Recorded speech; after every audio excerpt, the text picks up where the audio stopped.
এ হচ্ছে নার্সলের নড়িক। বন্ধন ব্যাংকে 3 লক্ষ টাকা লোন নিয়ে সে একটা বাঁধ লেজে নিয়ে মাছ ছেড়েছিল। এই বর্ষায় তার বাঁধ ভেঙে যায় এবং সব মাছ খেতে ভেসে যায়। তাই তোর অবস্থা এখন শোচনীয়। কি করবে সে এখন ভেবে পাচ্ছে না।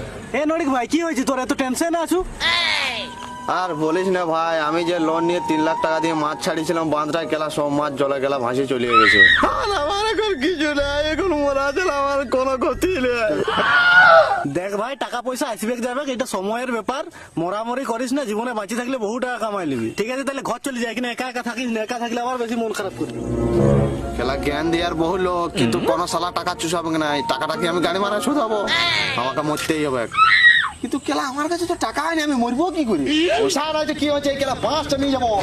বাঁশটা করে ল্যাম্প পোস্টে জেনে কারেন্ট ছুঁয়ে মরে দিব কেলা। হাতে নড়কে এখানে বাঁশ নিয়ে কি করছে? ওকে নিয়ে যাবো, চল। আর বাইগান এ নড়কে, তুই এখানে কি করছো? হ্যাঁ, তুই এখানে কি করছো? তোর মনে মনে যাবো না?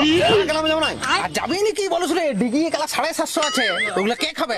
চল তাড়াতাড়ি চল। না আমি সারা খাবো না, কেলা আমার মাথা বিরাট, আমার মরতে হবে। সেটা কি বলছ রে? মুকুট বড় বড় সেই লেভেলের দেখাচ্ছে, কত লোক আসছে জানো? চল না কেলা, তাড়াতাড়ি চল। এ ভাই, আমি তোকে লাস্ট বার বলছি, আমাকে মরতে দে। না, তোকে মরতে দিব না। তুই আমার সঙ্গে মনে মনে চল।